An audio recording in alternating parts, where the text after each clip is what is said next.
Well, yeah, I'm here with Claude, my friend. You are a man of many talents. I mean, obviously the main thing is comedy. This is how we got to know each other. But you're also, I mean, you've done a lot of behind the scenes work. Oh yes. So I'm gonna let you take that away. Yeah, I studied film. I went to Right. film school, and I've always wanted to be. Gotta make sure I grab my phone. Always wanting to be. I've got a general idea of timing. Yeah. Cool. Are you right now? I can Yeah, talk. It's yeah, just, yeah. I was on a roll, and then you interrupted me. Now. Yeah. Okay. I don't know. Do you have subtitles on this, by the way? Because we both have accents. No. Your four audiences, I don't know if they... All four of them. My mom, well, not my grandmom anymore. I studied Anyway, film. so He's such a dick. I went to film school, studied film. I've always wanted to be in the film industry, but I originally wanted to be an actor until I went to study it. I mean, that's quite fitting because I said you're a lot like Patrick Stewart, aren't you? Yeah, we got the same hairline, don't we? So what you mean? Yeah. No, it's your talent and personality, bro. Clearly. Absolutely, yeah. We also have the same accent as well. Yeah. Well, no, but the accent is, that's neither here and there. That's stuff you can learn and pick up and all that. Learn the accent. I can't do accents. Honestly, remember how I just said that I went. Well, you learn this one, so you can learn another one. Well, this is how I've always sounded like. I'm pretty sure as a baby you did not come out of the room. No, as a baby, "Hey, I guys." didn't have any language. I didn't have, Exactly. So you learn this one. I picked it up, I guess. Yeah. But I've been here for 20 years. I still don't have Scottish accent. Yeah, but you also, as a baby, you didn't have any sense of identity. I feel like part of the reason people don't pick up accents that easy because we have that, this is my identity. I have it as well. So it's like, as a child, you don't have that emotional attachment to to the way you speak. So you're more likely to pick up what's around you. Plus, you're also motivated by fitting in with your immediate environment. Yeah. I never wanted to fit in. Because nobody will let me. It's just so sad high school days. But with you, I see you stand-up comedian. You sometimes pull, you have some Scottish accents there and there. So you can actually speak in Scottish as I'm learning a lot. I'm still not fully, I can do all the accents at the same time, but doing it consistently is what I'm aiming at because we had this chat. I'm trying to get hired in the British market, and that means having, unless I want to do, hello, my name is this for the rest of my life. You should fully utilize that for your comedy, by the way. You just walk out on stage. Well, yeah, you go on stage and just speak with that proper thick accent of your. Yeah, and at the end be like, that's not how I talk, guys. Yeah. You've racist motherfucker. Exactly, yeah.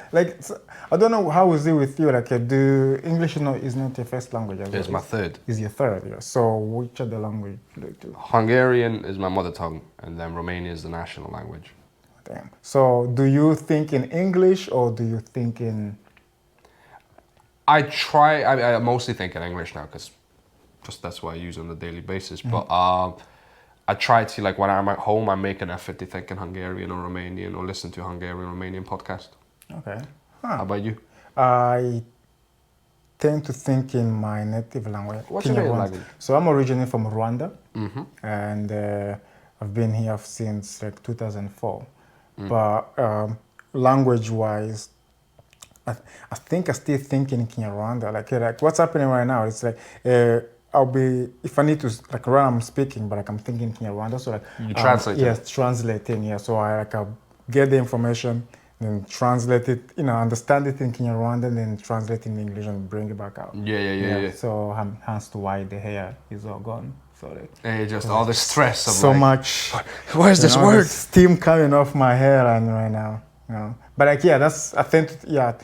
still thinking in Kinyarwanda and then speaking English. So I think that's why maybe with the whole Scottish and English accent, I can never really manage to pick it up. Just want to ask, what's the correct name of your language again? Kinyarwanda. Kinyarwanda. Yeah. Okay, So basically, Rwanda, Rwanda, right? Rwanda. Rwanda, and so at the beginning it's just Kinya. I was about to say like the hotel, but yeah.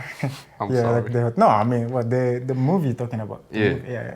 Yeah. Do you know what's funny about that film? No fun. There's nothing funny about that film. No. Definitely nothing funny. No. But like what I'm trying to say is like my actual church was like maybe like 20 minutes walk Oh, geez. from that hotel, like after the war. Yeah. After the war, not during the war done. I don't know where I was during the war. You know, I was probably a wee boy. Ah, yes, the Scottish. Hey, boy. I was a wee lad. And I went London. I was a wee lad.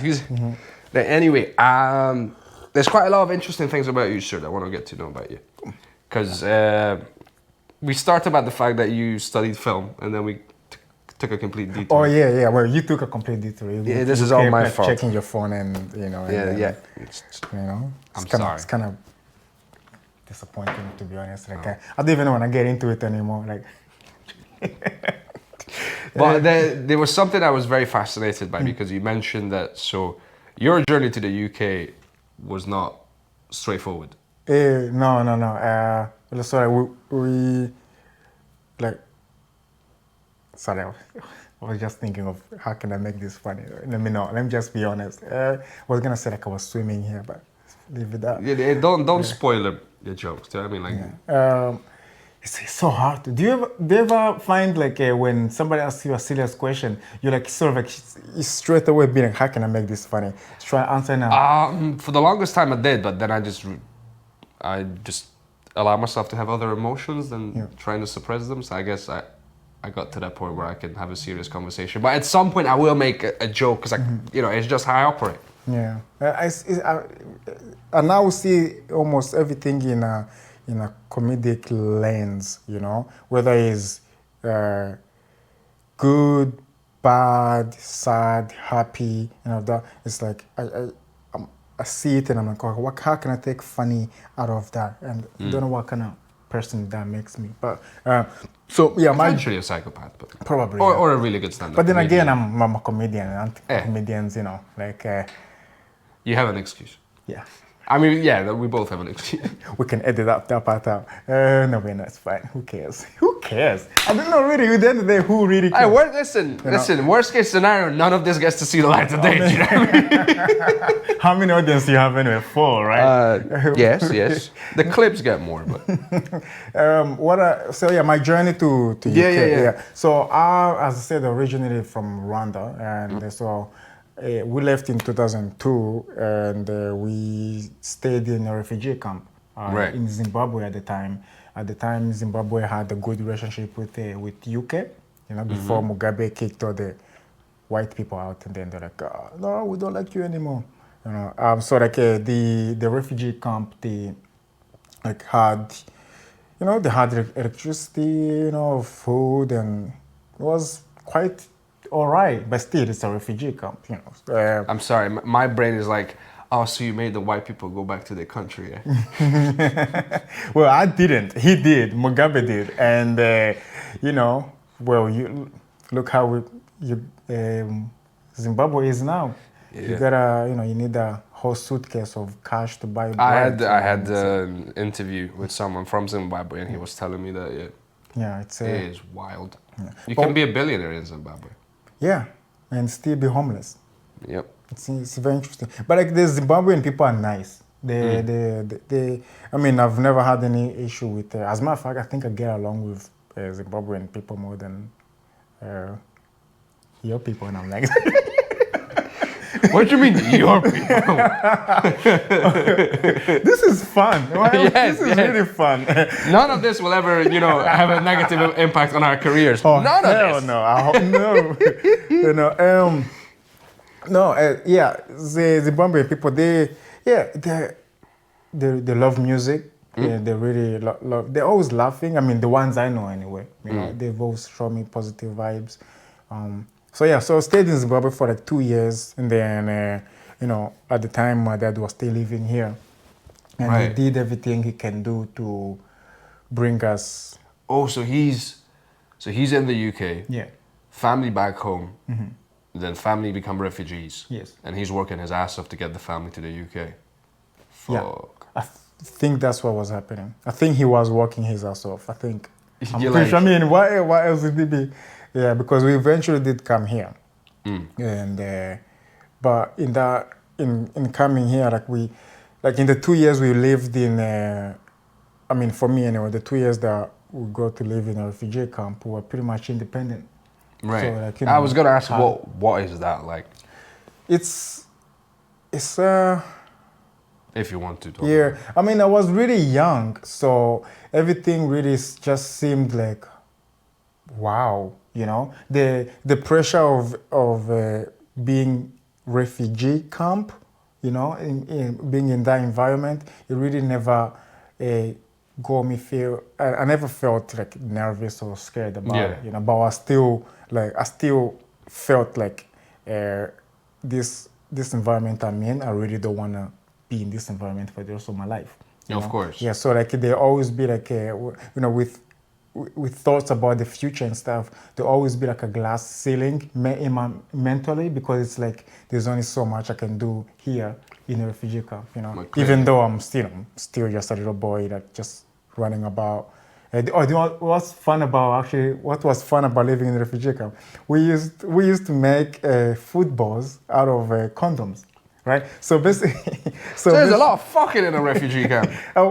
So basically, okay, see what happened. I mean, of course there is, but it's like that's not something you think about. Fucking, I didn't discover fucking until I came to UK. You were a kid, but there's a lot of condoms.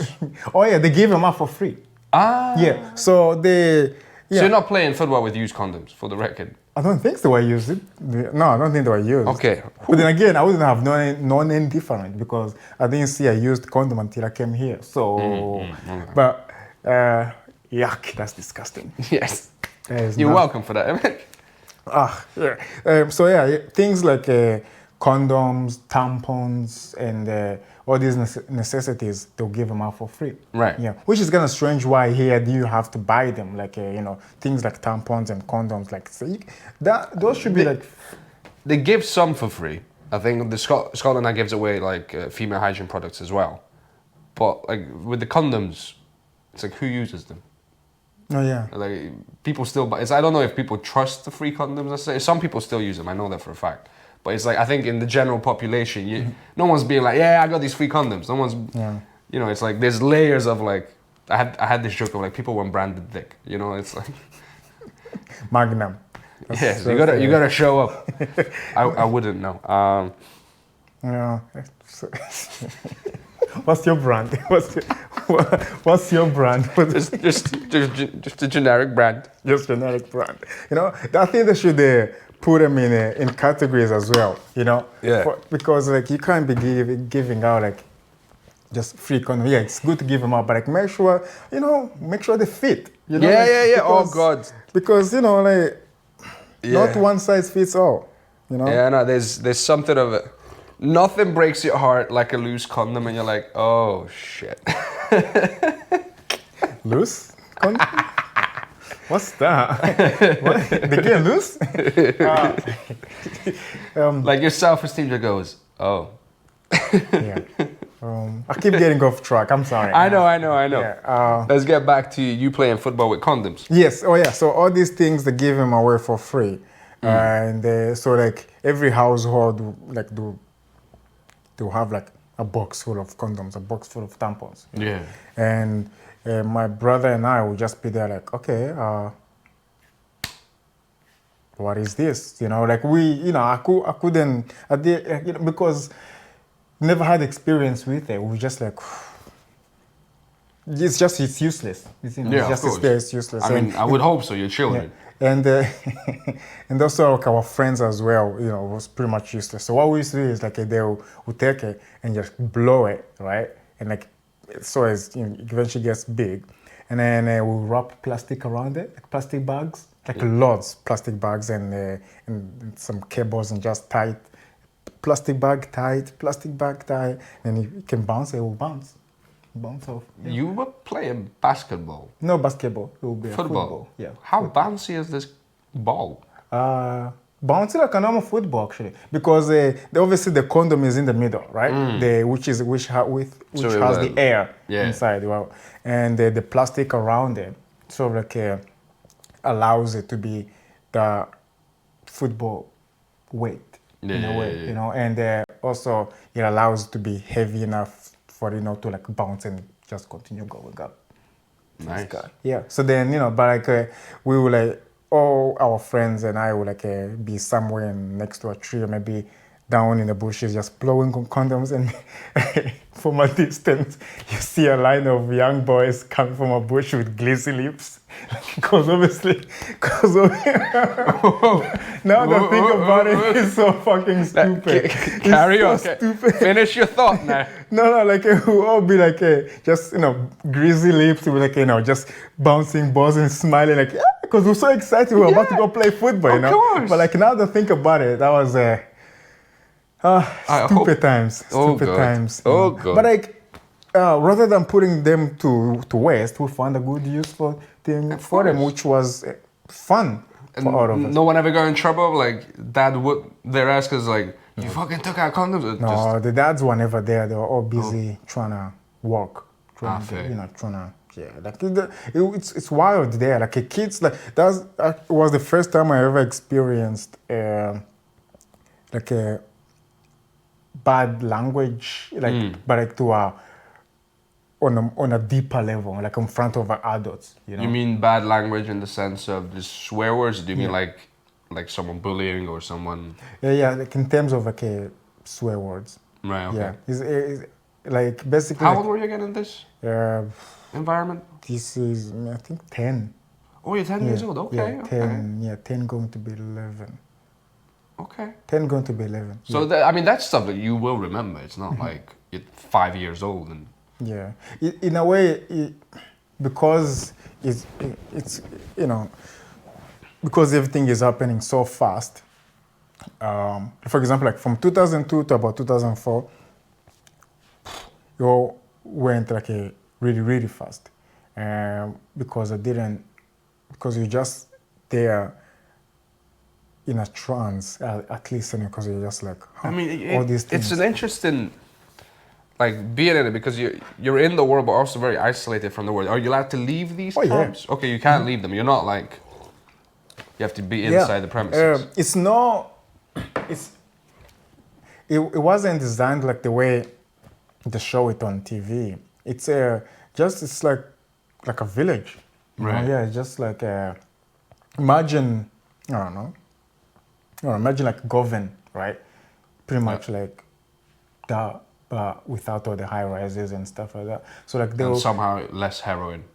Yeah, actually.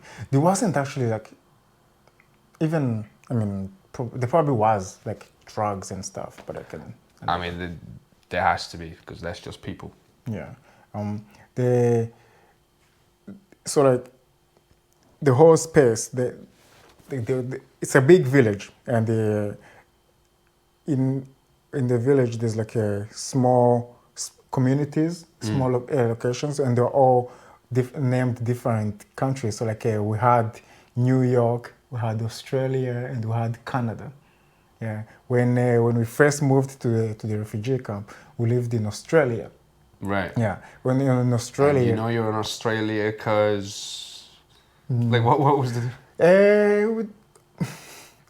It's just white buildings.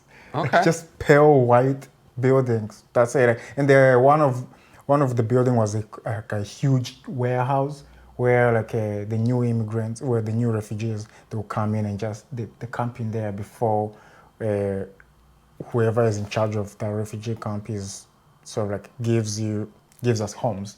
Yeah, you get allocated and you get accommodation. Yeah, basically. Accommodation. Yeah, and if you are. What's the demographics in a place like this? I mean, what were then? We had Kenyans, Somalians, Sudanese, right. Congolese, Rwandans. You had people from all over, you know, yeah. But what was very strange is because see, like the refugees, I think it's twice a year, like every 6 months, the government, they'll bring like, you know, food for refugees. So like bags of rice, bottles of oil. And so twice a month? a month. Oh, What? sorry, twice a year. Yeah, Sorry. twice a year, yeah. And depending on how many people are in the house, you get like, so. See, if it's me, my brother, and my sister, it will be like I'll get like a bottle of oil or cooking oil. My brother will get a cooking oil. My sister, so we got three now, right? Bag of rice, a bag of rice, a bag of rice. Okay, so we got three now. So For if you 6 have months. yeah, 6 months. We have three bags of rice. Yeah, and then it's not like small bag. It's like huge bag. As in what, 10 kilos? Like Yeah, I would say. how big a bag of rice can I'll be? say It's not- 7 kg, seven Okay. kilo, 7 kilo. Shit. Times that by So there must have been three. some wild bartering going on. Like, was there like a lot of business? Oh yeah. Some people will like get. So if, imagine like a family has like 12 kids. Yeah, each kid is getting a bag of rice. Yeah, okay. Right, so you got But still, 12 yeah. bags of rice. Yeah. Still 12 kids eating it, so Yeah. it's gonna go. Oh yeah, but like most, and also this is Africa. Things like fruits and vegetables, they're not as expensive like in the UK, and Yeah. they also like they just special fruits, like guava trees, like or papaya trees. They will just be like there. Anybody can climb and get a Ah, fair, papaya, fair. So like most of the time you find the kids after school they're full of fruits and stuff. Yeah. All right, Then I makes get here trying to buy a papaya. That'll be £5. God damn. Yeah. 5 pounds for a See, papaya. I have one memory of a papaya, which is where I studied acting, and we're in this common space, and one of the actor students comes in and just has this completely heartbroken look on his face, and he just goes, "Who stepped on my papaya?" And we're all just like, "Wait, what?" Like, whoa. Let's go. How do you have a papaya? Like, explain this. He's like, "Yeah, it's what I eat." I was like, "Oh, bruh." Like, my Romanian ass was like, "What?" Papaya, But just casually, like, "Who stepped on my papaya?" Like, oh. So I was like, "Oh, there's like, you loaded." For me, papaya means you got money. Well, in the UK it means you oil anywhere. Like Africa and like Barbados, Jamaica, those kind of places, like fruits, they just they're not really that expensive because they just. We have fruit where I'm from. I don't know. The UK has a whole thing where they have to import everything, but like. What kind of fruits do you? So the big one during summertime is the melons, the watermelon, the big red, the green ones. So we get those. Oh wow, Ooh, cool. Beautiful. Oh, I love watermelon. Aye. Ah, cool. All right. I thought you would be like, oh. No, I was. I mean, I was about to make a joke, but No. yeah, let's. Nah, watermelon's fucking up Yeah. there, man. Yeah, we just. It's so hard not to sometimes. Yes, I know. Cause it's like it's right there. Just say it. No, yeah. I keep. What was it? Oh yeah. we talk about fruits. I mean, hang on. So for us, the big thing is, for some reason, we figured out how to make alcohol about just every fruit we have. Really? So you can get like the homemade moonshine from.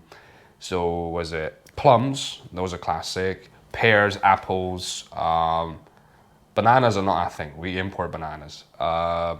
I don't know if there's melon booze, but like potatoes, wheat. My uncle made like moonshine from pine. I don't know if it's pine cones or the pine infused, whatever, but it tastes so good. So that's our thing. We make booze out of everything. Nice. Just because, 16 euro, baby, you gotta have your own. You gotta be drinking all the time. It's cold over there as well. Oh, winters So are you cold, gotta, yeah, so keeps you going. See, that's the difference between there and where I come from. Where I come from is hot and chilled. So that's what you gotta eat. You gotta eat your fruits to get your liquids in. Yeah, your liquids and your natural sugar. Yeah. Whereas Your fructose. yeah, that's the one thing I miss. The fruits. This is something that I feel like most immigrants can agree who live in the UK. The food here needs so much work. Yeah, the food is something. Like the It's definitely the Sunday it's roast. something. The Sunday roast is. It's. I've had it. It's good. It's I mean, it's still food. Do you know what I mean? Yeah, Like I'll yeah. eat it. it's slightly dry. To be honest. Slightly. Yeah, I mean you put gravy on Oh, it. good. Yeah, so like that. I'm sorry, but if like your gravy's made from powder, fuck off. Yeah, it's kind of interesting, really, how they can go and get, you know, or the gold and the hardworking people and all this, but like, they can't seem to get this recipe right. Just damn it. Yeah, the one thing they cannot bring back was the recipes. Yeah. Oh man. Fair enough. Fair enough. Do you cook yourself? Yeah, I do try. Yeah. I mean, I also work part time, so I cook when I can. But I do like to cook. Yeah. Nice. Yeah. And just again, it's like trying to do everything, trying to be creative, and then also cooking. It can, you know, something needs to go every now and again. Yeah. Yeah. Lately I've been sort of obsessed with what's the name? Beetroot a lot. Okay. Beetroot. Yeah. Borscht. That's what you need to try, my friend. Who? Borscht. Borscht? What's So that? that's the classic beetroot soup from my region. All right. You can make it spicy, you can make it not spicy, you can add meat to it, veggie, whatever you want. You can make it hot and cold, because there's a specific cold borscht, which is like with cream and stuff, and then there's the hot one, which is just the regular. Oh. Cool. First time ever I got introduced to beetroot was my aunt. She was making juice out of it. Yeah. I was like, cool. So always associate beetroot with just juice. Then I get here. It's like, hey, you can eat it as just a fruit or just as a, is it a fruit or is it a veg? See, that's why it's root. So I don't know. I've heard of root vegetables. I haven't heard of root fruits. So I would say it's root. Okay, yeah, actually, yeah. Never not learning. Yeah, right. This is life. This is life. But yeah, I want to talk to you about the arts, man. So obviously, you've done film school. Yeah. So I'm just kind of curious about how that came about, just getting into film and then obviously getting into comedy. Yeah. Like, I've always found, I've always been interested in watching films. Like I love watching films, you know.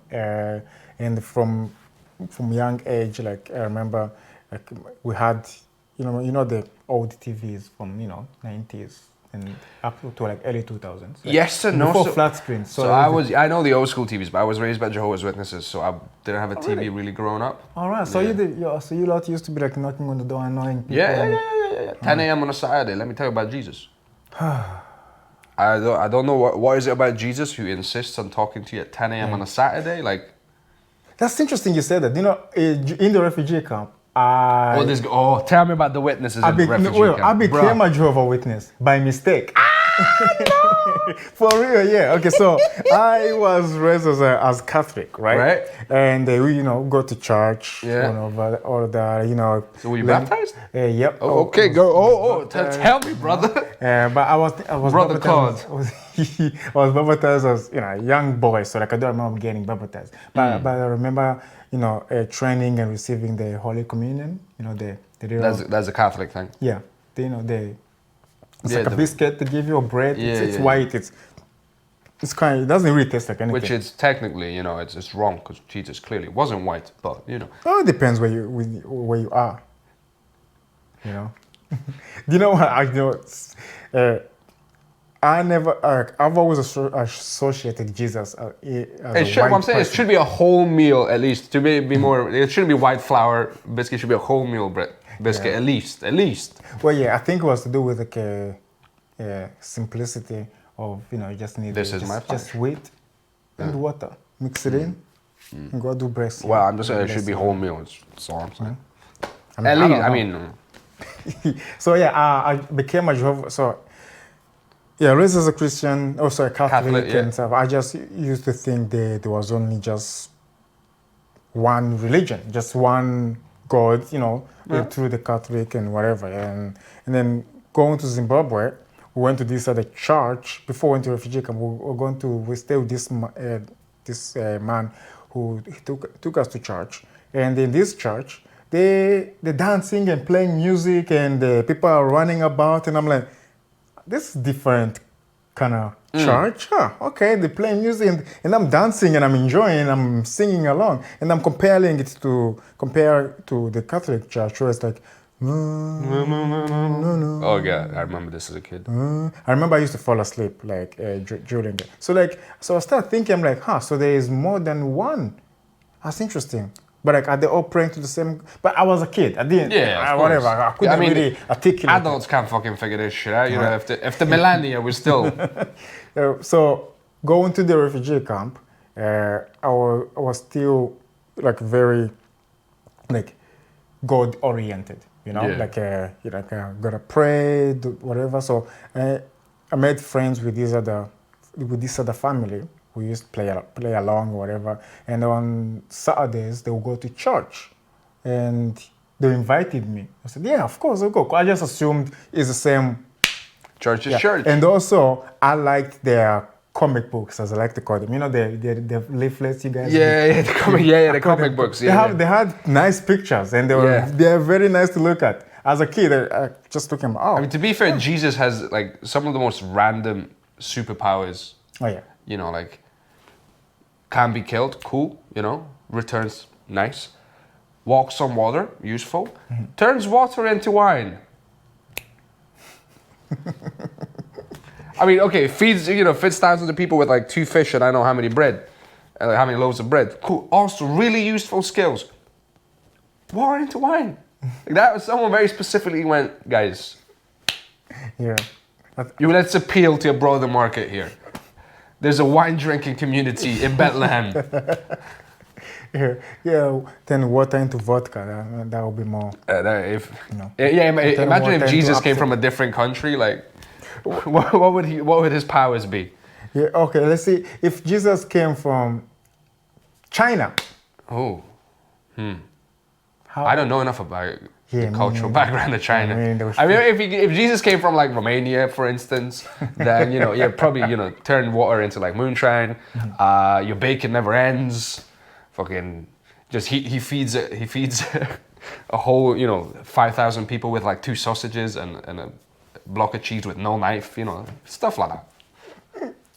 Oh, gotta love him. So yeah. I keep getting off track. I don't know why I keep getting distracted. Yeah, I feel like we both have slight ADHD on this one. Oh yeah, so yeah, what was it? Comic books. Yes. Jehovah's Witness. Yeah, your books, they have nice pictures that I really liked looking at in stuff. So they invited me and I went, and I was shocked, as in like, not even shocked, I was just slightly taken back and confused because your Jesus is like this.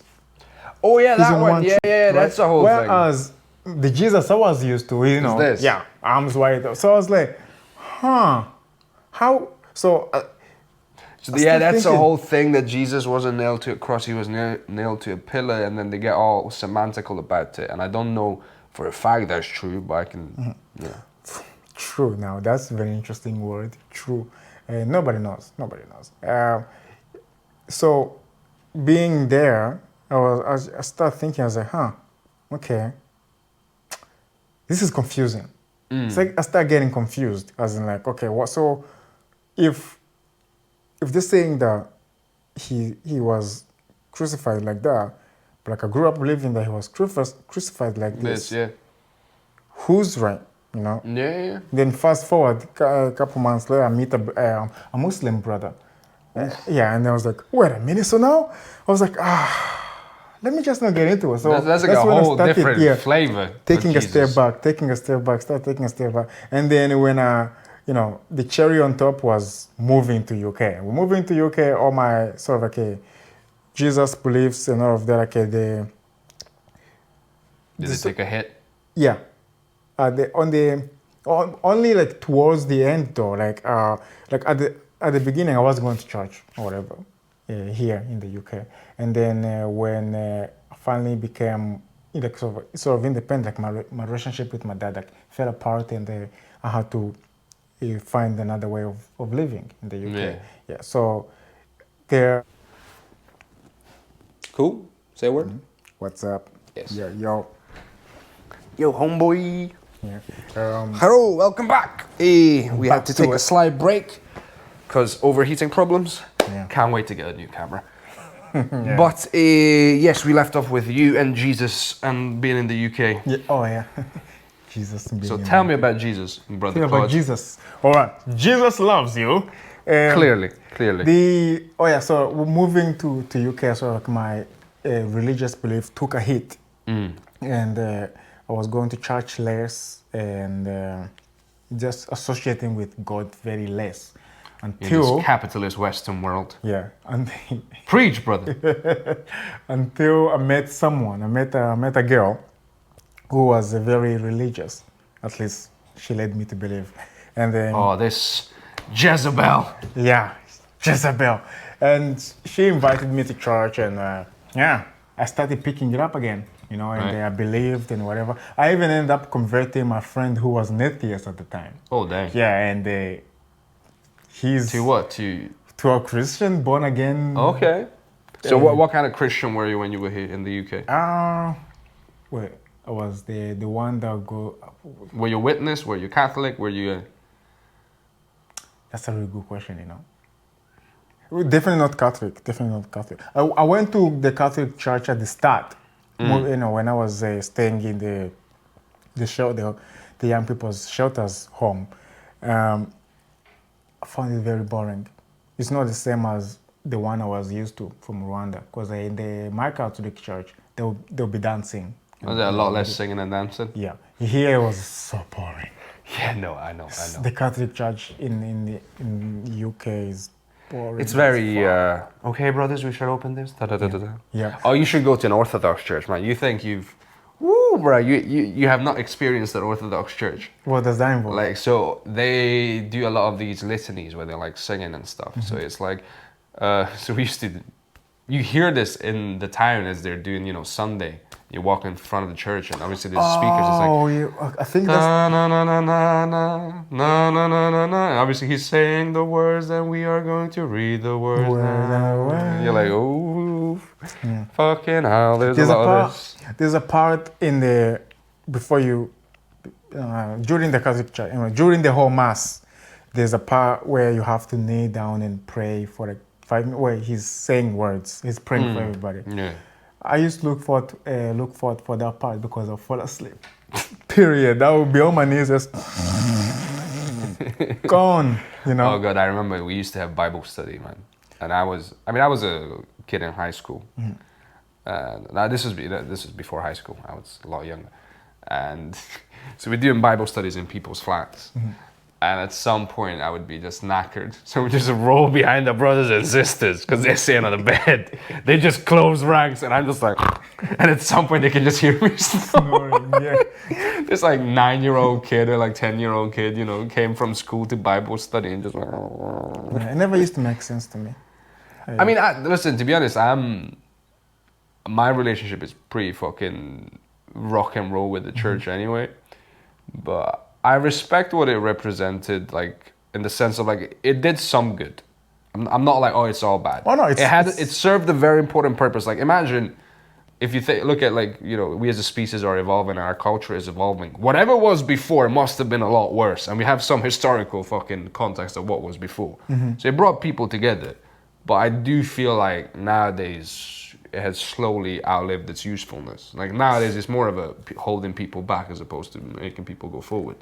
Okay, yeah. You still need something to, to keep people going. Yeah, you need something to believe in. You need a structure. Well, I think what religion does for people, it gives them, a sense of belonging and, Yeah, it's like football.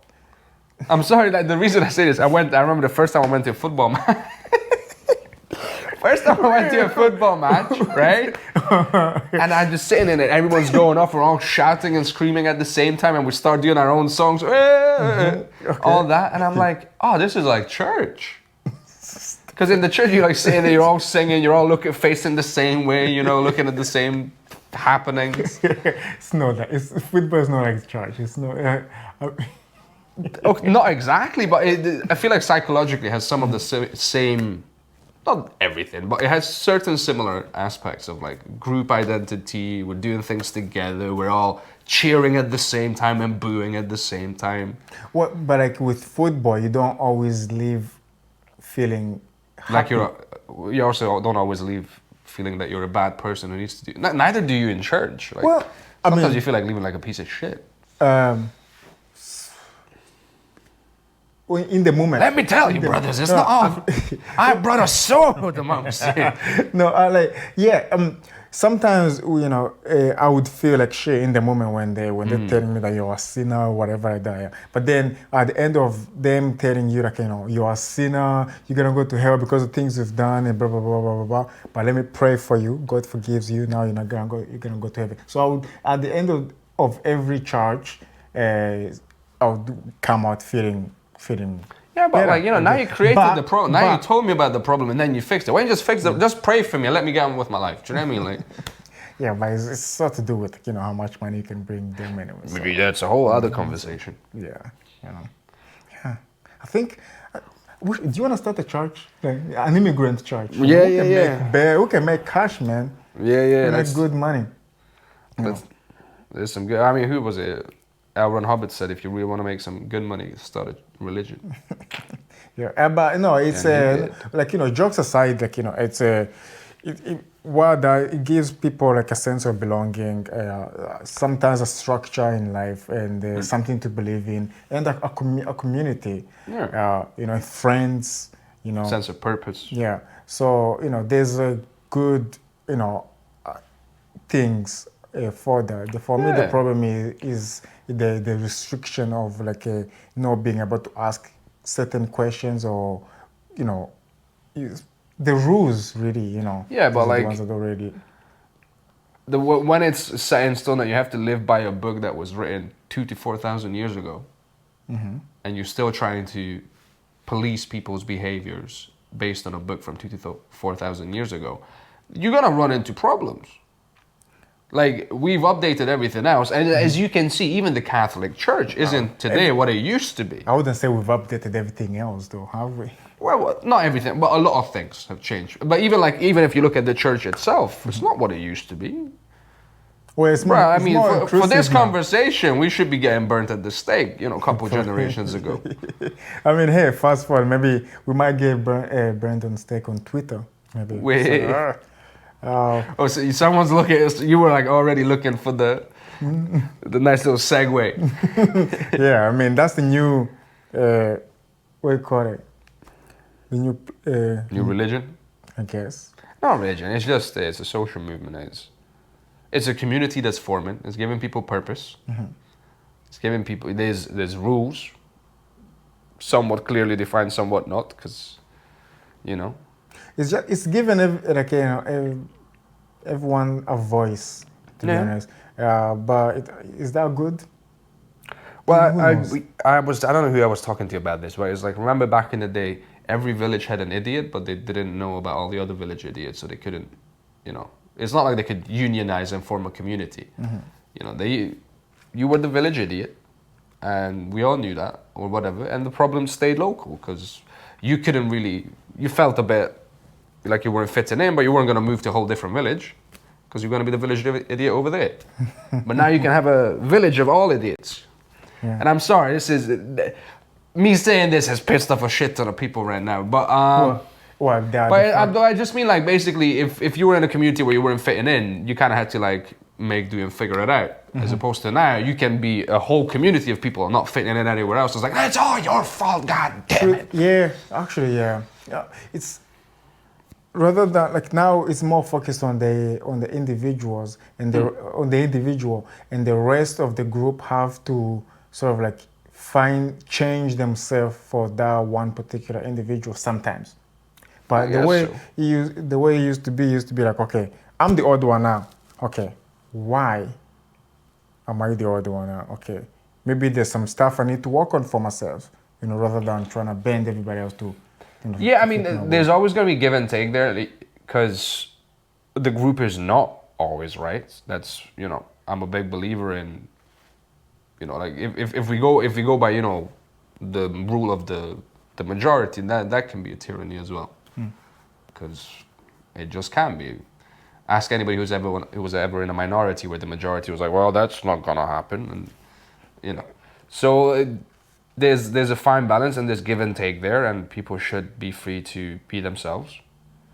But then it does become a bit interesting when it's people get shouted down and people get. Yeah. The reason we're talking about this, because while the camera was cooling down, we're both immigrants and we came to the West at a time when the West is not what we were told the West would be. Like growing up, the West to me meant freedom, and we respect each other's opinions and perspectives, even if we disagree and we hate what the other person stands for, but we respect the right for them to be able to say it. Word. For me, coming to the West, I mean, the West I was used to was the one I see on TV, in the movies. So to my surprise, when I go here, it's like, wait, you have homeless people here as well? Huh, okay. You have poor people? Wait a minute, huh? So it's I got confused as in like, wait, so how is it that I thought this place was like why? So I'm losing my train of thought. That's okay. Yeah, how is it that you have poor people here? How is that possible? Like, huh? So yeah. So brain it was just like a just boom. shock. My brain just went haywire, like boom. But yeah, it's been interesting, like fitting in and trying to find. I know for myself, being an immigrant, trying to find my space and my way around it, because suddenly I thought the rules might have been one way, or it was going in one direction. Suddenly I show up and it's like, oh no, the direction has changed significantly, or enough that you notice, and you're like, oh, okay. Yeah, but the thing is though, at the end of the day, who really cares? Like, I feel like obviously, I feel like people over care too much. Is that even a sentence? Can I Overcare? Overcare. Well, we're about to make it up, if not. Yeah. Or they at least appear to like, be like caring more. But like once you break it really down to the person who they really are, you realize it's like they only care because it benefits them in this particular moment. You want to see people who care a lot. The people who be out there, cooking the soups and giving them to homeless people. You don't see those. You don't see them in the in the news. The care workers. The social workers and all these people. Yeah, we've made caring. I mean, I'm a bit torn with the whole online thing because I'm not a big believer in online activism, and never growing up I wasn't. But it's also kind of like hard. It's hypocritical on my part to be like, I don't believe in online activism while my whole career is trying to be built on like having an online following. Do you know what I mean? So the online is part of it, but it's for different purposes though. You're a comedian. You want people to see you come buy tickets, come. Yeah, but you want to transform. Like the thing is, you want to transform the online activity into real world activity.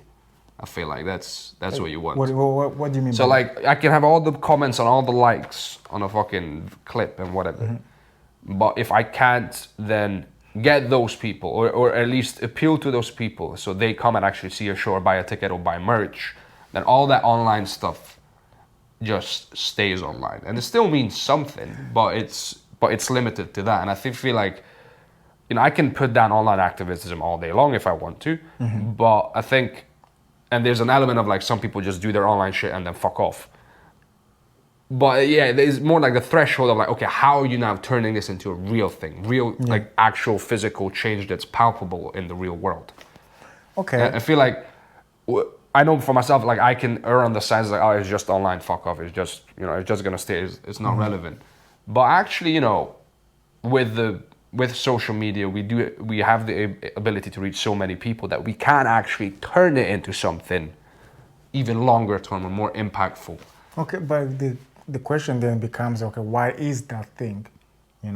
Because at the moment that thing it's you, right? You're talking on the internet, you podcast, short videos, and whatever, you're building a community there, right? Or okay, you want to turn it into actual physical thing. The physical aspect of it is them coming to see you. Yeah. Like so you're reaching out and potentially having a good time. Yeah. Potentially, yeah, good time. So oh fuck, I had a good point I was gonna make as well. Why is my brain is just fried. Your brain's more fried than my camera right there. You know? No, but like that's why that's the one thing I feel like I still believe that online is not, it's not the real world. So anything that happens online, you can ignore most of it. Oh yeah, like cyberbullying.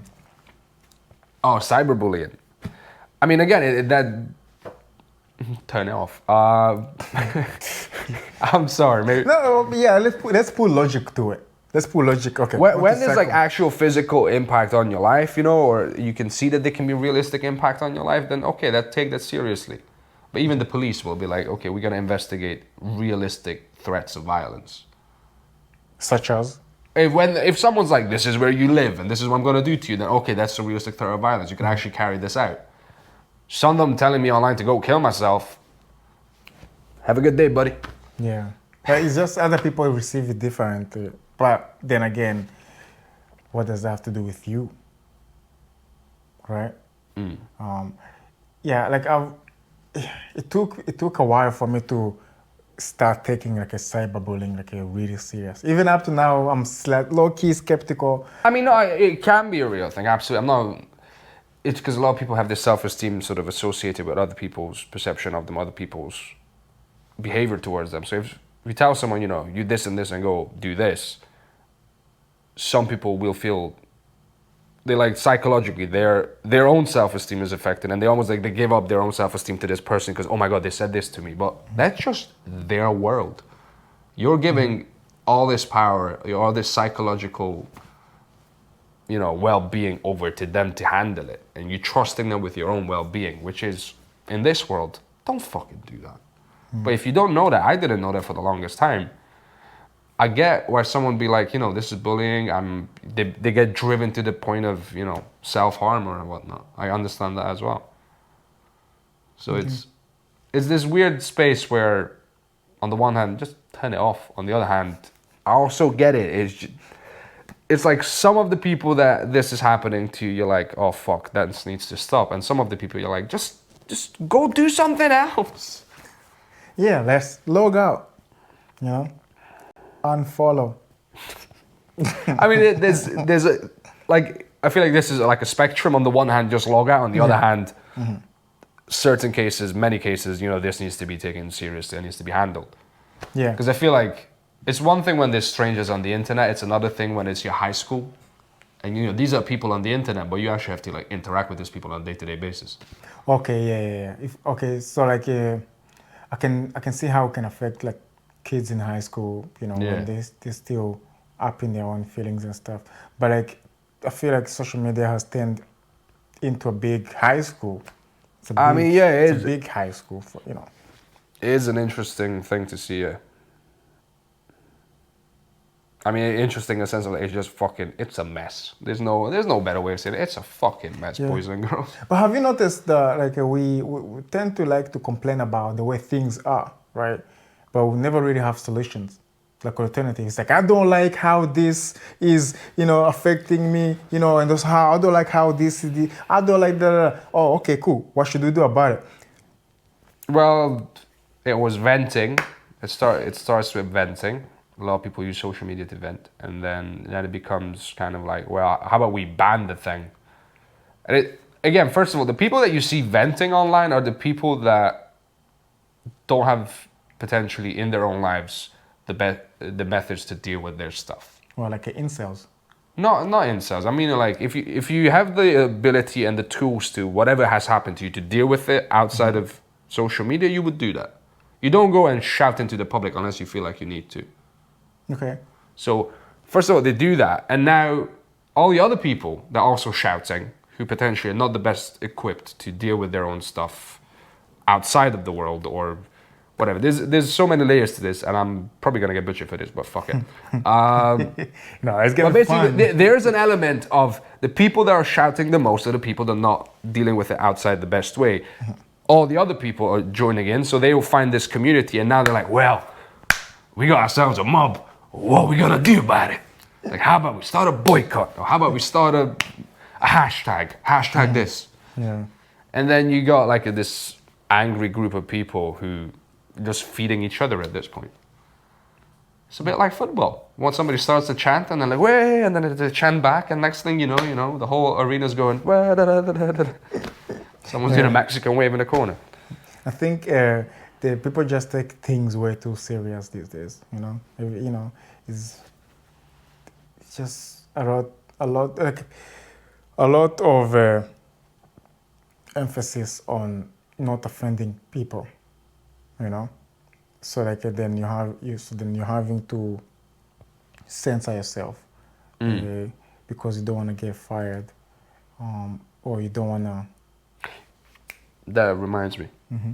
I never asked you how you got into stand-up comedy.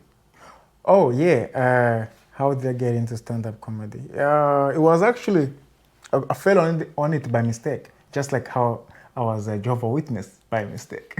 Bro, you do the weirdest shit by mistake. I'm not gonna lie. Yeah. How did I get into it? Originally went into it just for confidence reason. Right. So basically, what happened was I started off wanted to be an actor, so I was doing theater performances. I was part of a theater group called the Ignite, Knightswood Youth Theater, and then later on. I thought you said nice wood, and I was like, interesting. Nice wood. Yeah, I've had that compliment before though, and so then we eventually changed into Ignite Theater. It's still called Ignite Theater now. So I started off with them over in Knightswood where we used to stay, and I thought I want to become an actor. I've always loved watching TV, watching actors and stuff like that. So I went to study Stowe College, it was called at the time, and I just didn't enjoy studying it. Studying acting? Yeah, studying acting. Instead of what I found. But how were you studying it? Because doing acting and studying acting, not the same thing. Depending on how you do it. So they're teaching you how to cry on the cue, on points and stuff. How say okay, in 3, 2, 1, cry. Okay, and then they're trying to teach you that. But was there an actual technique that's what they were doing to you? Yeah, there's a technique that people tend to use sometimes. So there's different ones. So the one that they taught me is think if I'm crying about a sad moment, think about a sad thing that happened to me or that I know, and then recall that emotion into that. It's a slippery slope because it can be sweet sometimes in that sense. Let me fucking go off on acting. I love acting, but the amount of bullshit there is in this industry is fucking wild. And some of it is bullshit and some of it is not good for you as a person. Because one, emotional recall, guess what? You're gonna deal with shit and it's not gonna hurt the same way. You're gonna get over stuff, as you like to say. I like to say make peace with it. We had this whole conversation a while ago. Oh yeah, you make peace with it or just get over it. Yeah, but you will potentially deal with stuff, and then I don't think it's healthy to relive your trauma over and over and over and over and over again. Unless if the trauma is bringing you shamane. Shamane, but why don't you use your imagination for shamane? I mean, what do you have to say about the people online who just kept talking about their trauma over and over again? They have about 100 videos just talking about trauma they've been to. They keep reliving that. I mean, I'm not saying forget it, but if they're dealing with it, that's how they're processing it, cool. But the end goal should be to process it and hopefully make peace with it that it happened, and then trying to make the most out of whatever's left in your life. That should be the end goal. If you're just reliving it for the sake of reliving it, you're just making the wound deeper and deeper and deeper and deeper. Yeah, you have a point there, because I remember we were doing this scene of a child soldier, and well, of course it's child soldier, because what else is gonna be, huh? At the end, the character had to break down and realize the stuff he's been through as a young boy, and just starts crying and stuff. And I was taking that role from another actor who wasn't doing it anymore. They moved on to do something else, and they did it so well at the time, in theater, and they killed it, And we auditioned, and during the audition, it's I tapped in that vulnerability of get emotional and cry and stuff. And even up to this moment, I still feel, I can remember how I felt in that moment, because I'm delivering the monologue, and then the part of crying that came along, and just, you know, tears just came, and I started crying, and I'm delivering the monologue and stuff like that. And when the chord cut, everybody was like, "Oh, well done." That was the clapping or whatever. But I had to take a moment out to go and recollect myself. Yeah. Because I don't know, there's something nice about crying, actually. Oh yeah, There's it's something fucking, nice. That's the it's a first time relief. it's the very first time I enjoyed crying, yeah. And then have to feel like, oh, I'm just a pussy. then I felt sad. Yeah, good. Because that feeling, that joyful of crying feeling, like when I went to collect myself again, you know, it went. But then I came back slightly grumpy, you know. But everybody's like, "Hey, Claude, that was good. You killed it." Oh, you know, they give me all these congratulations. I mean, there's whatever. they're absolutely like, who is it? Fucking Mark Rylance talks about, you know, you do a show suddenly, you do a, was it preview something? Everyone's like, oh, well done, and you just lost your wife or your children, whatever, in this play. And you're like, give me a minute. I just committed suicide on stage. Can I just collect myself? So I found it quite interesting, you know, and had to, you know, get those emotions out. And I remember, like, we did a show, you know, was at the Tron Theater at the time, and my girlfriend at the time, who the girl was seeing at the time, she came to see the show, and then at the end, she was like, "Now it makes sense." I said, "What do you mean now it makes sense?" Yeah, she said, "That person on stage, that's the person you've been for the past 2 months." And I just remember just feeling so shit, like, holy fuck, like I've been taking this character, you know, back, you know, either home and stuff. And just like, oh, okay, so you need to find a way to bring that character out, and then you need to find a way to lock that character in again, you know? Just put it down, yeah. Yeah. So, like, that's when I started thinking twice about this acting thing, like, especially to that level, because at this time, like, I don't really know who I am. I'm still figuring myself out, you know. Yeah. As in, like I know I'm Claude, obviously, but, like, I don't know what I want out of life, you know. And when you sort of, like, don't know what you want in life, you tend to be stuck in limbo, where, like, you can't sort of, like, you don't have even the energy to, like, pursue something, because you don't know why you're pursuing this particular thing for. I mean, that's how I felt anyway at the time. So you might be demotivated. Yeah. So, as you know, I was like, "Okay, we're gonna become an actor. We're gonna focus on it. Boom, boom, boom." So I went to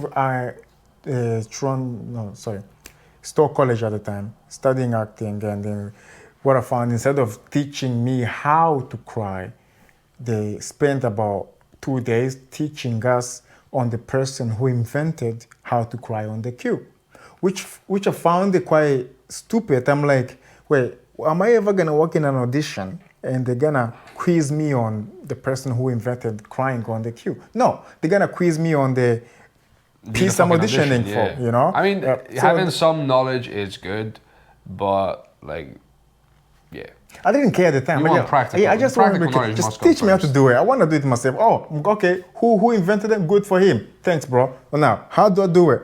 Show me, you know. And it took a while. I'm not even sorry. The next 2 classes, they start teaching you, you know, meditation, and they took us to a place, and it actually works. And it flipping works. And it's strange, because I'm at the time I was quite strong-headed. It's like a, you know, no tears.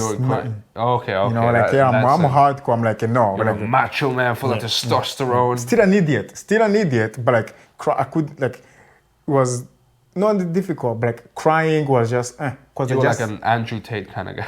No. We had the same hairline, but, like, not the same views.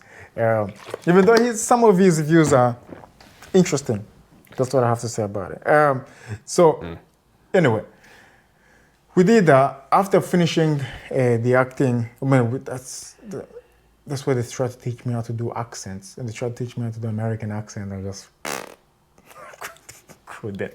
Let me tell you something, brother. You know, they were trying to teach us to say like a volunteer in an American accent. You know, how, you know, just say, Claude, just say the word volunteer. Volunteer. Yeah, but like in an American accent.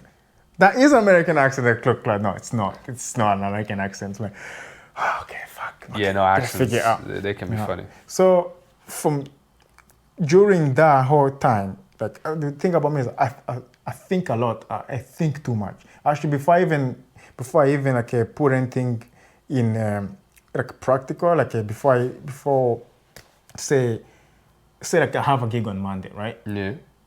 So before I even think of like before Monday, I need to be mentally ready, right? So first for me, it has to make sense in my mind. I have to be ready for it, and then I put it in action. That's hence to why most things take fucking ages, right? So at the time when I start sort of like realizing that like I don't really, this acting thing really, I'm not really enjoying.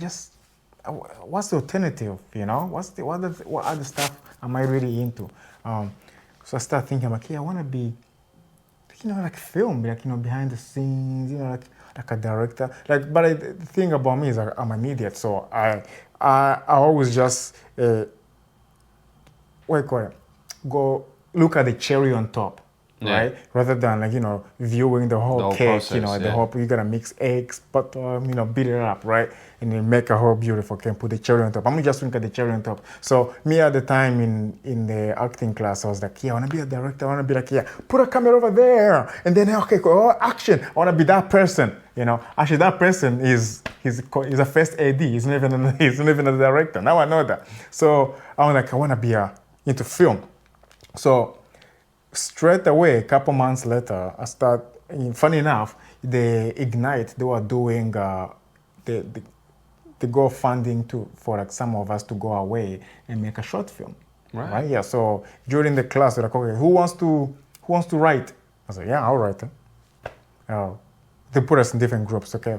Now we need a director. Nobody put your hand up in my group. I'll direct it as well. Yeah. Never written, never directed. That's what class is for. So I went and wrote a bad breakup script, and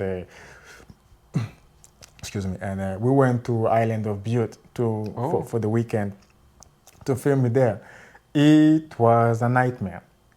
It was just stressful, mentally stressful, because I did not prepare. The guy, you know, Manu, bless him, he was teaching us, you know, all the whole process. He's like, okay, cool. So you've written the script here. Okay, now you need to write the short list. I was like, huh? Yeah, short list. No, what for? Yeah, for the cameraman, so he knows what shot to do. Yeah, he can just ask me. It's fine. I know the shots. I got the shots in my head. You get me? You know, he's like, Claude, I think you. I'm like, no, because so this whole process is happening on the ferry to the island, right? And everybody's outside looking at the water and taking pictures and enjoying. I'm like, I don't really want to be there with them. I can't be sitting here writing shots. Like, they can just ask me on the day. You know, I know the shots. I know how it's gonna go. They can just ask me. He's like, okay. He knew what he was doing, because when we came to film, I had my brother was the cameraman. I had him asking me the shot. And I had the assistant asking me the shot. I got the actors asking me what kind of shot. Everybody's Claude. So when this is happening, and then do you want to do that? It's in my head, guys. It's in my head. I'm getting stressed, you know. But overall, we did it, filmed it, and it was a weird experience. But I just remember enjoying it. I just never enjoyed anything like that, like at that moment. I just was like, this is so fucking stressful. Oh my God. It's so awesome. But I love it. Like, I just feel so, this is amazing. Yeah, I know. Because I'm using my brain, it's great. So I'm like, I'm gonna go to film school. So straight away, I called SA Institute. They're based in... Yeah, I know SA, yeah. So I called them. Kennan Park, innit? Yeah, Kennan Park, yeah. And they're going through the breakdown. They're like, yeah, and this and this and this and that. Cool. They're like, cool. Right, great. So I went through the website and I applied and I went there. And through there, I teamed up with my friend who we started a sort of a production company together. Well, I sort of joined them, but like I invested quite heavily myself as well. And so I'm going to film school, and with this other small company, I'll go there and help in music videos, short films, or weddings, or promotional videos. I'm just enjoying the process of filming or whatever. Yeah. And it comes to the part for the company to step up now. So it steps up. Anyway, cut the long story short, at the time it's when I was moving into this flat we're in at the moment. Basically, the production company that I was working with, it's sort of like the relationship fell apart. Right. Yeah, that's the civil way of saying it. But in reality, they fucked me. They fucked me. Anyway, so I went in. I'm not gonna lie. I became depressed. I became sort of like a nihilistic in a way, and sort of like I lost my confidence, and I'm sort of stuck in limbo. It's like, okay, I just finished film school, and I did a short film which did all right, and now but I don't have anything else to do now. Like I don't have money to buy equipment. I don't have a team anymore. I'm like back to ground zero. It's like, oh shit. So like I just felt bad and sad and shit, really shit, right? But I can't know myself, and I know I'm a confident person. So the minute I start losing my confidence, and friends are inviting me to go out, and I'm just like, no, I'm just want to stay in. I'm pushing people away. It's like, wait, this is not me. Hold up, wait a minute. I need to refigure myself. I need to find myself again. I gotta. Yeah. That's you. Yeah, so probably the weed guy. We can edit it. No, this is staying in. It's Amazon. Rudely interrupted by your Amazon driver. I never realized that Amazon dropped out grade A weed. You know what's funny? It's believable. It could be Amazon, or it could be somebody selling drugs. It can be anybody, right? Somebody told me, one of my pals told me that they, out of curiosity, you know what? I'm not gonna tell this story. Let's just say that some of the dark web uses Amazon. Oh. Logos and drivers and shit like that. That's actually a good business. That's it. Do you know actually? That brings me to see. Stand-up comedy? No, not stand-up. It's a segue from stand-up. We'll get back to how I got into stand-up. Yeah. But it brings, see, there's all these Deliveroo and Uber bikes and stuff. Yeah. Like if I was a drug dealer? A drug dealer. I had the same thought. I would just have them running around. The police will never stop me, right? Like they will, because you just be like, I'm just delivering some food. Literally, food. Right? So maybe these drug dealers think about it. Just double check, like the classic. Just open up those backpacks and see, if there's walls, what's in between the. Yeah. Because you wouldn't just casual delivery. Yeah, because they're not gonna catch them. It just looks casual. Yeah. So I was like, if I had the same fucking thought. It's like, I'm not gonna do it. Just because I'm Romanian doesn't mean I run drugs, guys. Come on. No, but if I was like, obviously, because with any business, there's fears, right? So if I was the guy in charge of, I don't know how drug world works. I have no idea. You can tell them But I'm assuming it works just like any other business, right? So there's a structure, right? Yeah. So there's the CEOs, and then there's the managers, and then employees. And then you got the team supervisor. Team supervisor, yeah. Oh yeah, actually, yeah. CEO, manager, supervisor, employees, right? Yeah. So employees are the guys that be selling on the streets, right? And the supervisor, he supervises them. He knows. So when people call to get a particular medication. In my head, it's just now it's a whole sketch about some drug lord. It's like, hey, I'm just gonna need you to take this up with your supervisor, and someone writing a strongly worded email to the head office. But if I was the guy sort of in charge of sending them out, that would be my distribution way of getting the medication to the sick To the people. Yeah. I had a whole sketch idea during lockdown, but I didn't get to shoot it, which was drug dealers having to branch out during COVID. And it was, instead of selling drugs, so it's like you'd see these, complaining. It was like, no one's on the streets, we can't buy, we can't sell anything. And this guy keeps showing up, and first he's like selling paracetamol or vitamin D, and then he's like just giving away, like he's doing free yoga lessons on Zoom, or not free, he's just doing yoga lessons on Zoom, and then finally he's just giving hugs because they're illegal, and he's like fucking making a killing. Oh, that's funny. I had a sketch of actually the yoga instructor, but at the end he fucks his students. That's just yoga. Actually, that is just yoga, isn't it? Yeah. So yeah, how did they get into stand-up? Yes, clearly. How did they get? So I remember doing so during the film company I was working with. So he fell apart and I started losing confidence and Locked in the house, losing myself, and don't want to sort of associate with other people, but I think it was all in my head, as in sorry, not all in my head. Like, you sort of find it difficult to trust people, like when something like that happens, when they just put a rag under that's it. Normally there's you have to, especially if that's the first time it happened, you have to reconsider how you trust people, what it means to trust people, how much you're willing to give and whatnot.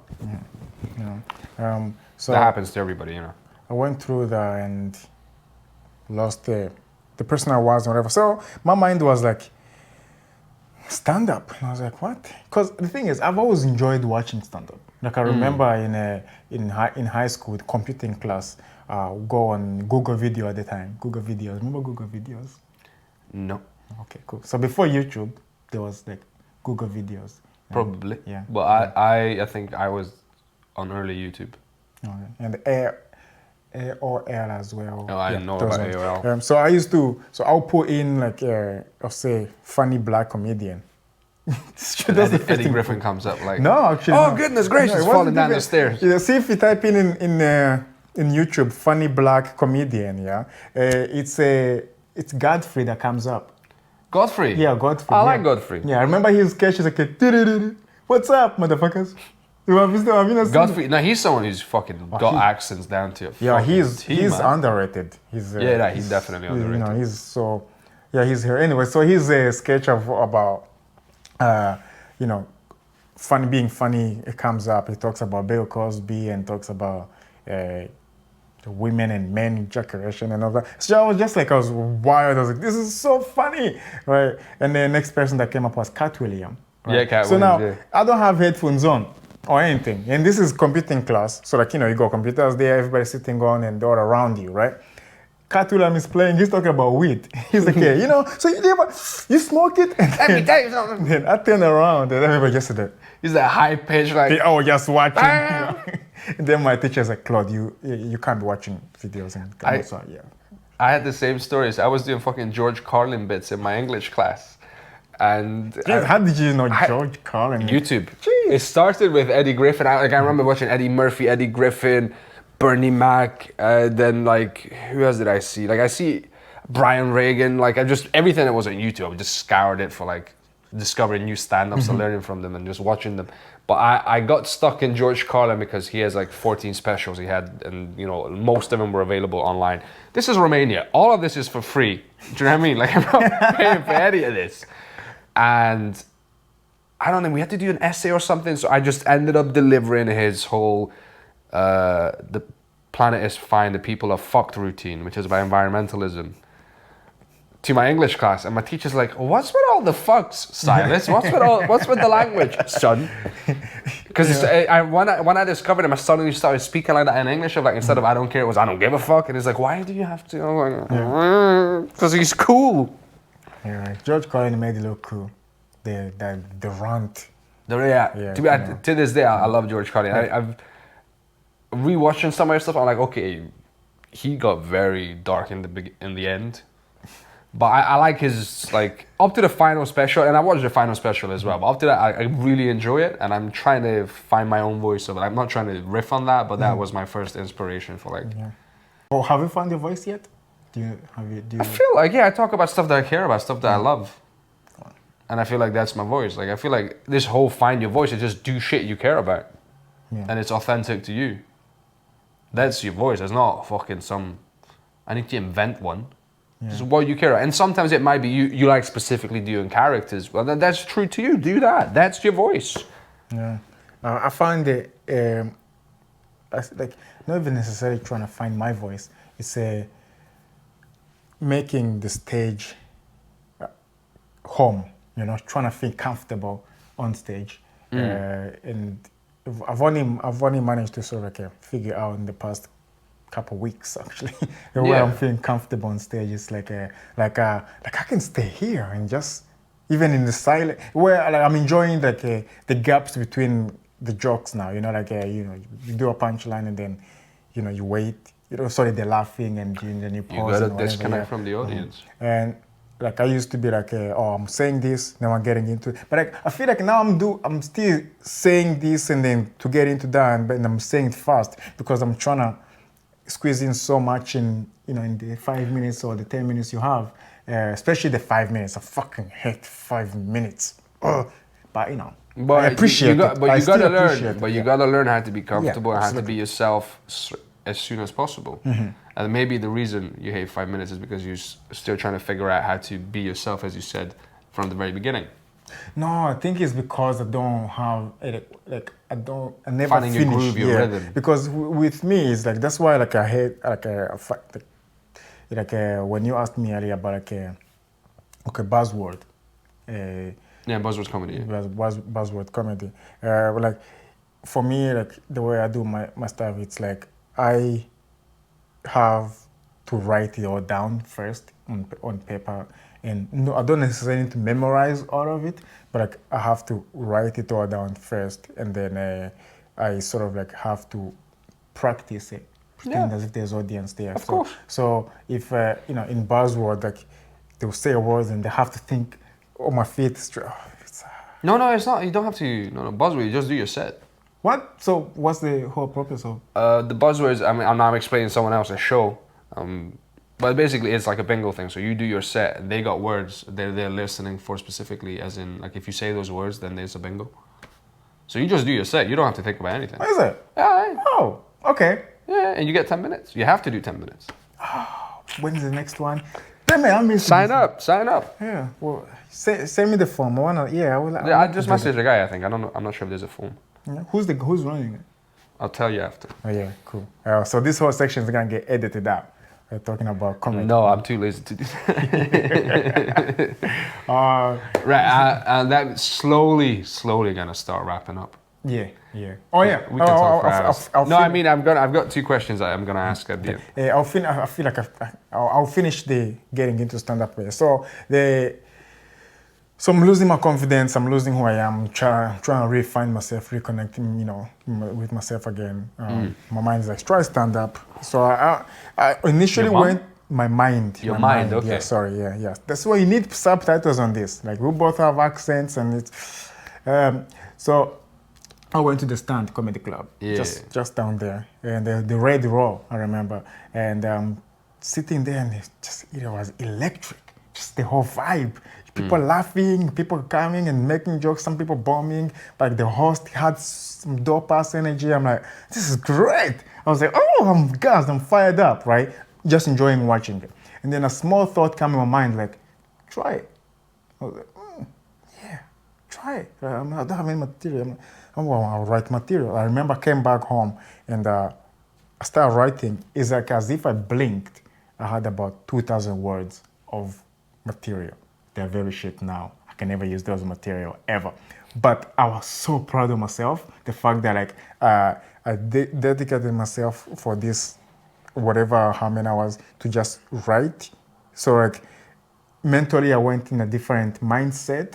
Anything I'll think about, I'll be like, okay, what's the funny bits in that? So I'll try and scrape that. Oh, okay, what am I trying to? But then it turned out it was more therapeutic because everything was writing. It was certain things that went. So the material, Things you care about. No. I was complaining about it. People that don't like, you know, and that at the time. When I saw like everything about like, classic Carlin. the business partners that like, you know, that I just lost. Lots of daddy issues at the time. So like I wrote a bunch of my dad's material. And so it was like a rant, pretty much, all of that. And so then I remember the first time I did it, my first 5 minutes was in the Yes Bar in the city center. It's not there anymore. Oh yeah, I remember Yes, but fuck, when did you first do stand-up? Yeah, that was... What year? 2018. Okay. Yeah, 2018. That's when I started. Yeah, pre-COVID. Remember those days? So I went there, and the first time, go there. But the way I approached it at the time, I approached it like an actor. I memorized all my material. I memorized everything I was gonna say, right? But I didn't know what the funny bits were. I didn't even know if it was funny. So to my surprise, when I'm there and I do my opening sentence, whatever, and people are laughing, and it threw me off because it's like I wasn't expecting a laugh there. I wasn't expecting a laugh anywhere else. So it's, oh shit, I gotta now, okay, I only got 5 minutes. I start thinking now, right? Yeah. So so I continued doing my stuff, and then I became self-aware.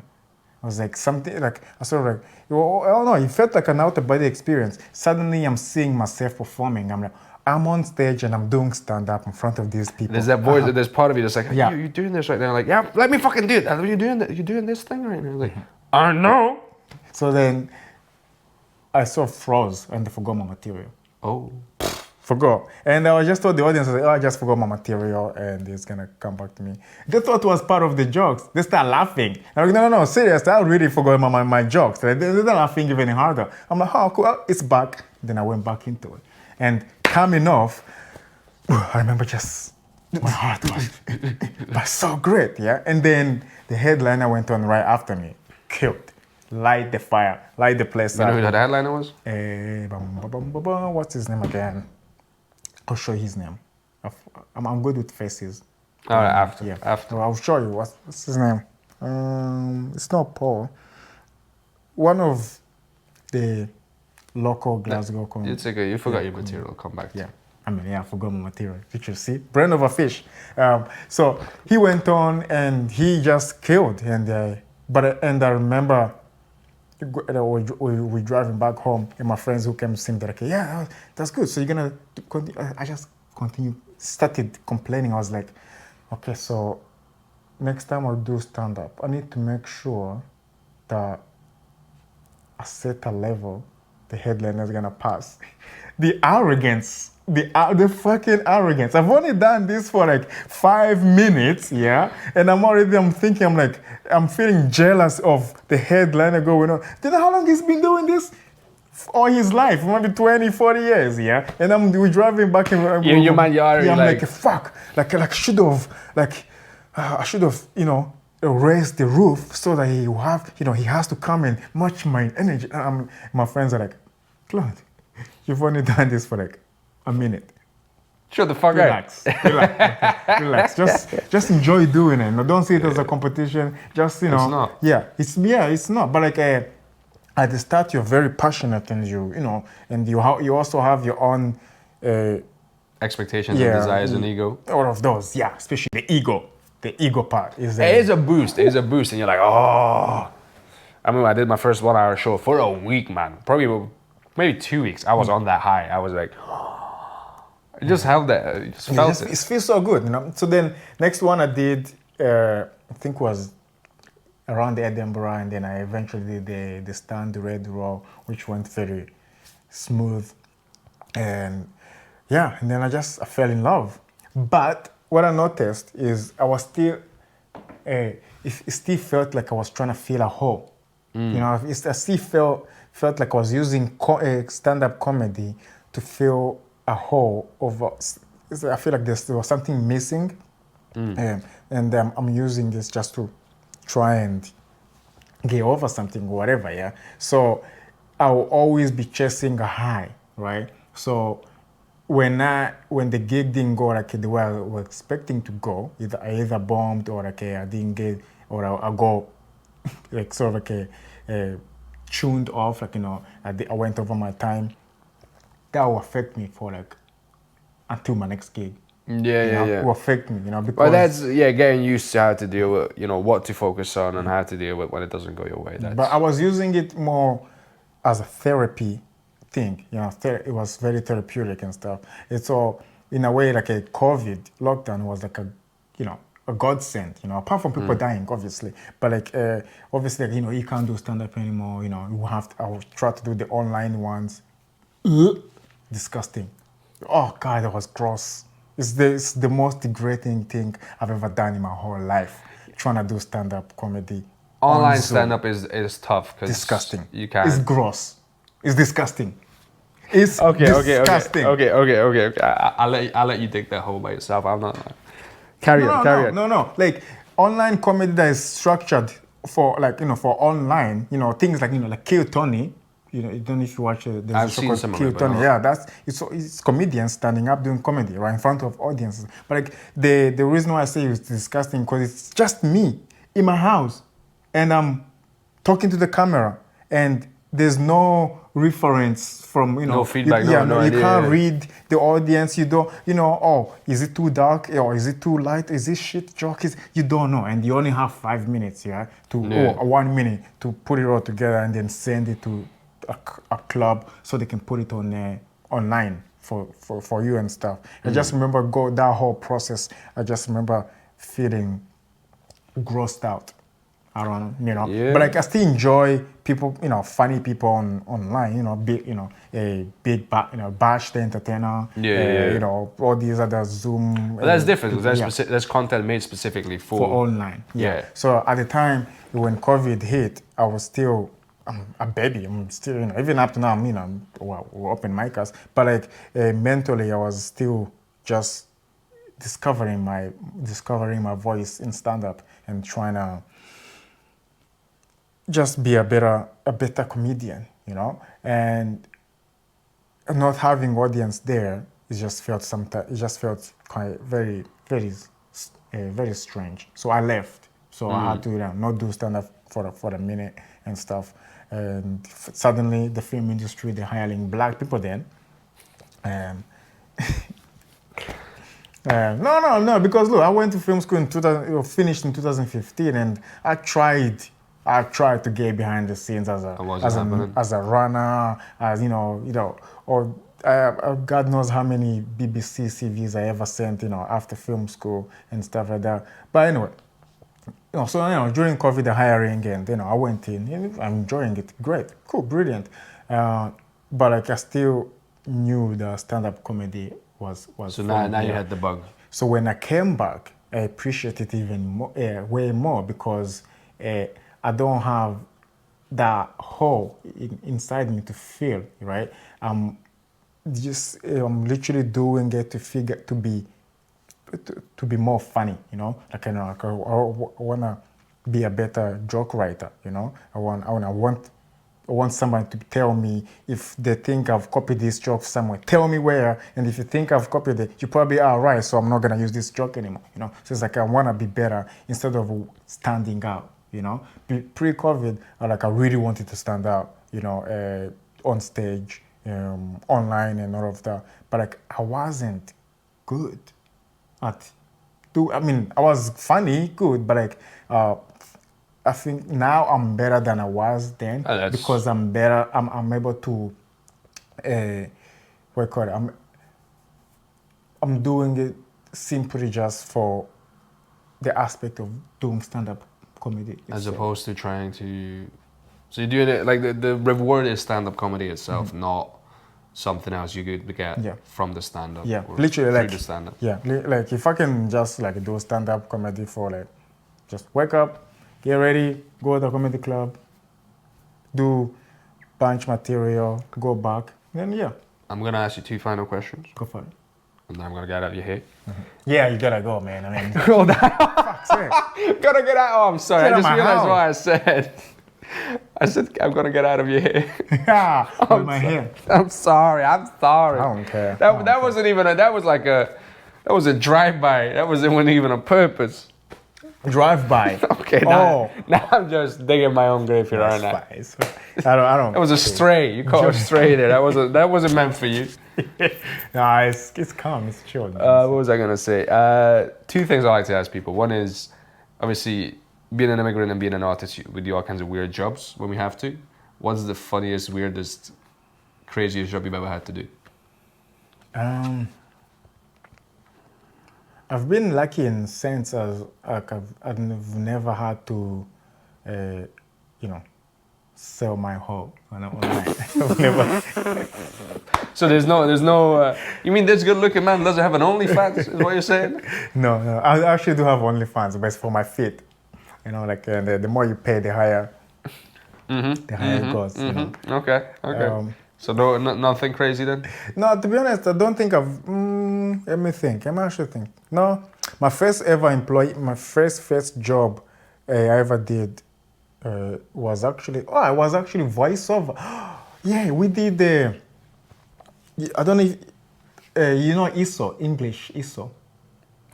Yeah, ISO, yeah. ISO, yeah. English for speakers of other languages. I think I'm butchering it. I think that's what it stands for. ISO is it's a language test, isn't it? Yeah, but like, so I did English ISO, right? And I remember I went to high school, St. Andrews High School in Clydebank, which doesn't exist anymore. It's strange. All my past is demolished. So I remember they were doing some like voiceover stuff. So they they asked me and my brother to go for a read through, and you just read these lines. I'm like, cool, okay. We're gonna record it. Okay, great. Okay. Next thing cool. you know. Next thing you know, we recorded it and they paid us £30 each. So that was my first job, and the next job was first paid job. Nice. Yeah, in high school as well. I completely forgot about that. And then next job I got was JD Sports, and then after that, been working. So you're the voiceover guy. Yeah, the voiceover guy at the start. Oh, one of the answering machines and one of the questions. Yeah, you've probably heard of my voice on ISO. Oh, okay. Me and my brother. Yeah. Okay, we did it. This was like 2010. Okay. 2009, I think, or 8. My second question is, what's the Rwandan food people need to know about? What? Rwandan food people need to know about. Oh, Rwandan food. Yeah. All right. I always bring it back to the roots at the end. Yeah. So Rwanda, it's nice. It's our traditional food. It's whatever you care about, whatever you love, man. What do I love about Rwanda? No. What's the Rwandan food that you think people in the UK need to know about? Oh, they need to know about. I mean, I haven't been since like 2002, but like the food that I enjoyed from Rwanda was the traditional food. Yeah, so the traditional food is. I was hoping you weren't gonna say like I've got this really cool McDonald's. Like it's a badass McDonald's. McDonald's in Rwanda. I mean, now there is probably, but it's fufu. Oh, in Kenya, Fufu is the bread. Yeah, it's not bread. It's how do I even explain it? It's like white doughy that you bring with your hands. But it's made out of cassava instead of maize. So like other countries like Zimbabwe, Zambia, and up there they use mainly corn flours for corn flour so or they call maize, it sadza, or maize. Yeah, we have the maize thing in Romania. What color though? Yellow. Yellow, yeah. Oh, that one in Kenya, Rwanda, Malang, we call it pate jaune. I think it's mix of French, because jaune is French, means yellow in France. Yeah, but like, so we have that as well, but like our traditional one is made out of cassava. You know what cassava is? Yeah. Okay, good. Because I don't have to explain it. It's like a root. Yeah, it's like a vegetable. Root. Yeah, it's brown, but Use white like in potatoes. the middle. Yeah, and you gotta dry it out and then make it powder and then the leaves from it is what you use for the soup. And then the soup is like you chop them, like you pretty much like Yeah, you chop them really small and then you boil them for hours. You put all the other ingredients in there. No, that's not cover the camera. It's very beautiful. I mean, it's delicious. Okay, so fufu with cassava soup? It will be fufu, yeah, and cassava leaf, I guess. It's sombe. We call it sombe. Sombe. Sombe. So this is a soup. Yeah. It's Meat? It's No like a meat? stew, yeah. That There's okay? meat, there's different vegetables, and yeah. I really need to eat before I fucking do these interviews, man. Why did I do this to myself? Yeah. I'm starving right now. Yeah, do you wanna get some cassava? There's actually, you can get them in town. Yeah, I know they sell them here as well, yeah. Yeah, in Calabash, you know. Shout out to Calabash. Yeah. Yeah. Sir, thank you so much. Anytime, brother.